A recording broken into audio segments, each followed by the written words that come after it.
Hi everyone, good morning. Once again, I welcome you all.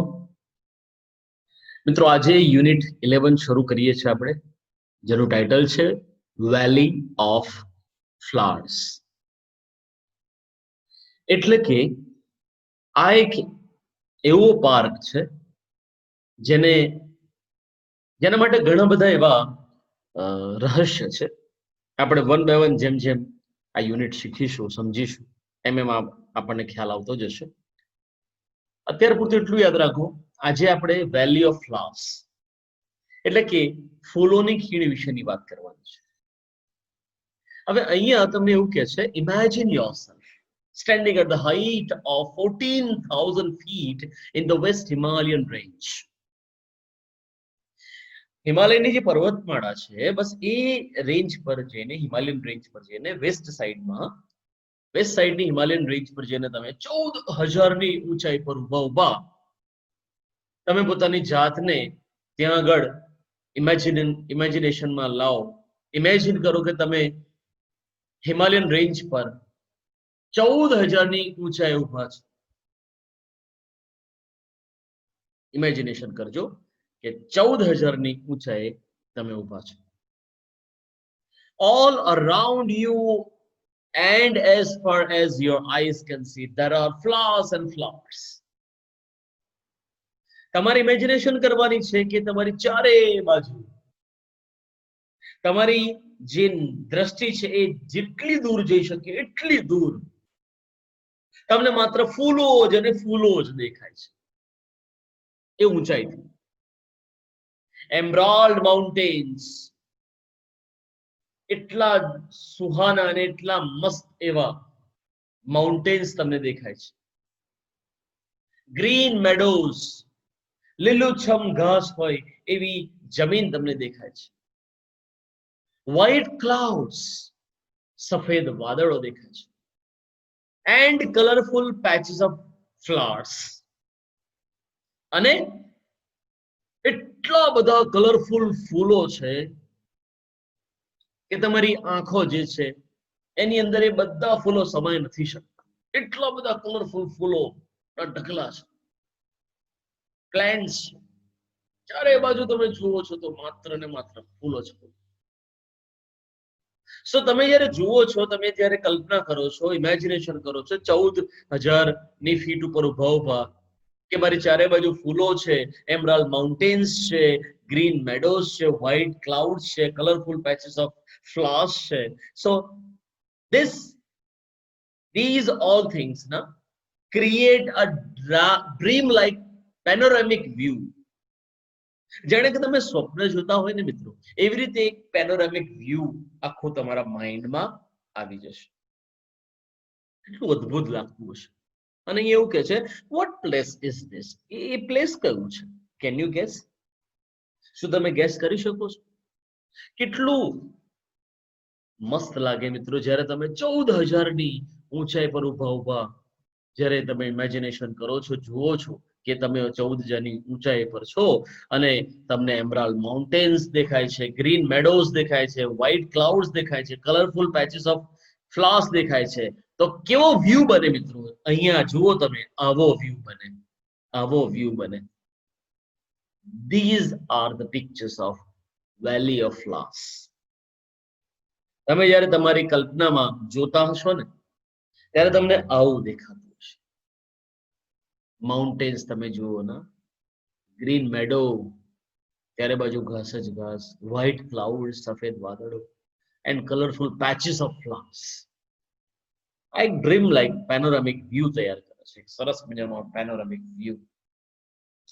So this is valley of flowers. ત્યારે આગળ કહે છે, it is a vibrant. ફૂલો છે મિત્રો, અને ફૂલોના કારણે આ જે જગ્યા છે એ ધબકતી છે. Even it is a splendid national park hidden in the Himalayas. Valley of Flowers ને નેશનલ પાર્ક તરીકે પણ ગણવામાં આવે છે. એટલે કે જે આ નેશનલ પાર્ક છે એ હિમાલયાસમાં છુપાયેલો છે, કે જે ભવ્ય અને ધબકતો છે ફૂલોથી. This alluring place, alluring એટલે attractive, આ કેવું પ્લેસ છે, આ કેવી જગ્યા છે, કેવું સ્થળ છે? અટ્રેક્ટિવ, આકર્ષિત સ્થળ છે. So this alluring place is known as the Valley of Flowers. આ જે આકર્ષિત પ્લેસની આપણે જે વાત કરીએ છીએ ને, એનું નામ છે Valley of Flowers. A vast area of 87.5 square kilometers, લગભગ 87.5 સ્ક્વેર કિલોમીટર્સમાં આ આટલા મોટા વિશાળ વિસ્તારમાં આ વેલી ઓફ ફ્લાવર્સ પથરાયેલું છે. And huge variety of alpine flowers. Alpine flowers એટલે પર્વતીય જે ફૂલ હોય એને એલ્પિન ફ્લાવર્સ કહે. So huge variety of alpine flowers make this place colourful for nature lovers, botanists and photographers. મિત્રો અહીંયા એવું કહે છે કે 87.5 કિલોમીટર, 87.5 સ્ક્વેર કિલોમીટર્સમાં આ જે વિસ્તાર પથરાયેલો છે, ફેલાયેલો છે, અને ત્યાં આગળ ઘણા બધા પ્રકારના વેરાયટીઝ ઓફ એલ્પિન ફ્લાવર્સ છે. અને એ બધી બાબતો નેચર લવર્સ, બોટનિસ્ટ એટલે કે વનસ્પતિ શાસ્ત્રી અને ફોટોગ્રાફર્સ આ બધાના માટે ખૂબ જ ઉપયોગી નીવડે છે. So a vast area of 87.5 square kilometers and a huge variety of alpine flowers make this place colorful. Alpine flowers અને જે varieties of alpine flowers છે, આ જે 87.5 square kilometers માં પથરાયેલું જે આ valley of flowers જેમાં અઢળક પ્રકારના ફૂલો છે અને એ કલરફુલ જે ફ્લાવર્સ છે ને મિત્રો, એ આ જગ્યાને રંગીન બનાવે છે. કોના માટે? નેચર લવર્સ માટે, જે કુદરતને પ્રેમ કરતા હોય એના માટે, જે વનસ્પતિ શાસ્ત્રી બોટનિસ્ટ હોય એના માટે, જે ફોટોગ્રાફર્સ હોય એના માટે. ત્યારે આગળ કહે છે the valley of flowers is located near ઘાઘરિયા town in ચામોલી district of Uttarakhand. ઉત્તરાખંડમાં ચામોલી ડિસ્ટ્રિક્ટ જે છે ત્યાંના એક ઘાઘરિયા ટાઉનની અંદર આ વેલી ઓફ ફ્લાવર્સ લોકેટ થયેલું છે. and it is about 300 kilometers north of Rishikesh near Badrinath. બદ્રીનાથની નજીક આવેલું ઋષિકેશ છે અને ઋષિકેશથી લગભગ ઉત્તર દિશા તરફ તમે 300 કિલોમીટર આગળ વધો અને ત્યારે તમને આ વેલી ઓફ ફ્લાવર્સ જોવા મળે. ઇવન અહીંયા એવું પણ કીધું છે there is a motorable road up to ગોવિંદઘાટ. ગોવિંદઘાટ સુધી તમારે કાચા રસ્તાથી જવું પડે છે. and from there the trek of this valley starts. અને ત્યાંથી પછી ગોવિંદઘાટ પહોંચો. ગોવિંદઘાટ પહોંચ્યા પછી વેલી ઓફ ફ્લાવર્સ શરૂ થાય છે, આ ખીણ શરૂ થાય છે. This place was little known to outside world due to its remote location. મિત્રો અહીંયા એવું કહે છે કે આ જે સ્થળ છે, આ જે પ્લેસ છે, so this place was little known, ભાગ્યે જ કોક જાણતા, થોડું ઘણું જ ચર્ચામાં હતું. કેમ? અને કોની સાથે કોણ જાણતું હતું?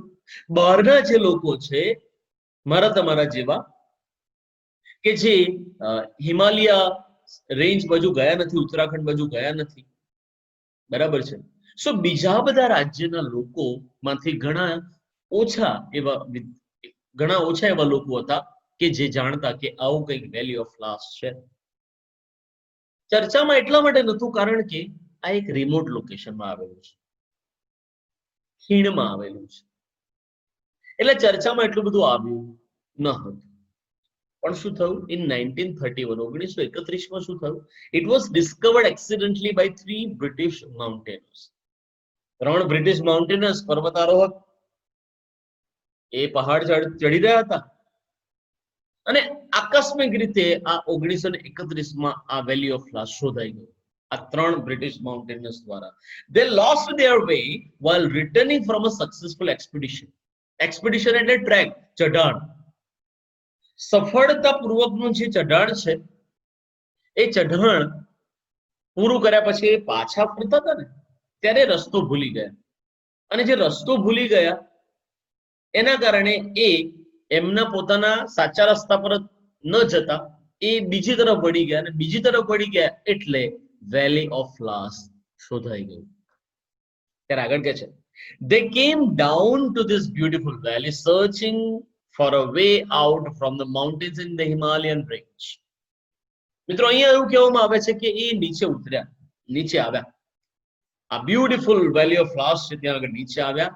એમણે રસ્તો શોધ્યો કે કઈ જગ્યાથી હયા હિમાલયન રેન્જ છે ત્યાંથી કઈ જગ્યાથી માઉન્ટેન થ્રુ નીચે જઈ શકાય. એમણે રસ્તો પણ ફાઇન્ડ આઉટ કર્યો.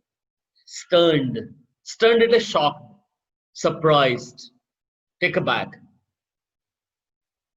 આશ્ચર્યચકિત થયેલા આ લોકો, stunned by the variety and colors of the flowers, they named it as the Valley of Flowers.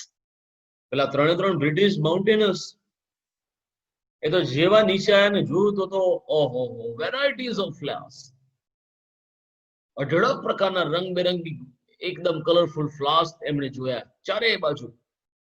આશ્ચર્યચકિત થઈ ગયા અને ફૂલોની વેરાયટીઝ અને કલર્સ જોઈને એમણે એક ખીણને નામ આપી દીધું, this is the valley of flowers. આવું નામ એ લોકોએ આપી દીધું. Thereafter, renowned mountaineers, trackers and botanists started pouring in. અને પછી ત્યારબાદ તો બહાર આ ફેલાઈ ગયું કે આવું કંઈક હિમાલયન રેન્જ તરફ આવેલું છે, એક સરસ મજાનું વેલી ઓફ ફ્લાવર્સ જ્યાં અઢળક ફૂલો તમને મળશે. અને આવું જેવું જ બહાર ફેલાયું કે પછી પ્રખ્યાત અને વિશ્વવિખ્યાત એવા માઉન્ટેનર્સ પર્વતારોહકો, ટ્રેકર્સ, વનસ્પતિ શાસ્ત્રીઓ એટલે કે બોટનિસ્ટ, આ બધાના ટોળે ટોળા ઉમટી પડ્યા. અમુક લોકો માત્ર જોવા આવે, નિહાળવા આવે, અમુક લોકો અમુક પ્લાન્ટ્સના રિસર્ચ પર્પઝ માટે આવે. અને આમ ધીરે ધીરે ધીરે વેલી ઓફ ફ્લાવર્સ પ્રખ્યાત બનતું ગયું. Even writers and poets have written essays, travelogues and poems on the enchanting beauty of this place. આ પ્લેસની, આ જગ્યાની જે બ્યુટી છે, આ જગ્યાની જે સુંદરતા છે, સુંદરતાને પણ છલકાવવા માટે લેખકો અને જે કવિઓ છે એમણે ઘણા બધા એવા નિબંધો લખ્યા, પ્રવાસ લેખનો લખ્યા અને ઘણી બધી કવિતાઓ પણ અહીંયા આ જગ્યાએ લખવામાં આવી. તો આટલું અદ્ભુત પ્લેસ તમે મિત્રો ફોટોમાં જોયું કે કેટલું સુંદર દેખાતું આ સરસ મજાનું કુદરતનું એક બ્યુટીફુલ સીન છે. ત્યારે અહીંયા લખ્યું છે this valley was declared as a national park in 1982. 1982 માં આ જગ્યાને, આ વેલીને નેશનલ પાર્ક તરીકે ઘોષિત કરવામાં આવી. And in 1988 it was included in World Heritage Site. અને મિત્રો અહીંયા એવું પણ કહે છે કે 1988 માં આ જ જગ્યાને વર્લ્ડ હેરિટેજ સાઇટમાં પણ સ્થાન મળી ગયું. એટલે તમારે બે બાબતો યાદ રાખવાની કે 1982 માં વેલી ઓફ ફ્લાવર્સને નેશનલ પાર્ક તરીકેનું બિરુદ મળ્યું, નેશનલ પાર્ક તરીકે ઘોષિત કરવામાં આવ્યું. અને 1988 માં આ જ વેલી ઓફ ફ્લાવર્સને વર્લ્ડ હેરિટેજ સાઇટમાં એને સ્થાન આપવામાં આવ્યું. તો મિત્રો આજના વિડિયો લેક્ચરમાં અહીંયા સુધી આપણે જોઈએ, અહીંયા આપણે અટકીશું. ફરીવાર જ્યારે મળવાના છે નેક્સ્ટ ટાઈમ, ત્યારે આ જ યુનિટના સેકન્ડ પાર્ટમાં આપણે હજુ ઘણી બધી બાબતોને સમજવાની છે કે કેવા ફૂલો છે, કયા કયા પ્રકારની વેરાયટીઝ છે, એની ઘણી બધી ચર્ચા કરવાની છે. અત્યાર સુધી આપણે જે ભણ્યા છે એ સમય દરમિયાન જો તમને કોઈ ક્વેરી યા ક્વેશ્ચન હોય તો તમે મને 9033624755 મારા નંબર ઉપર તમે મને કોલ યા વોટ્સએપ થી મેસેજ કરીને તમારા ક્વેશ્ચન્સ પૂછી શકો.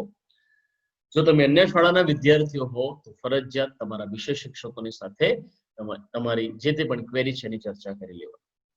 ફ્રેન્ડ્સ, આ વિડિયો લેક્ચર અહીંયા સમાપ્ત કરીએ. Thank you very much friends. ફરીવાર મળવાનું છે આ જ યુનિટ સાથે. ત્યાં સુધી good bye. Thank you very much for being here.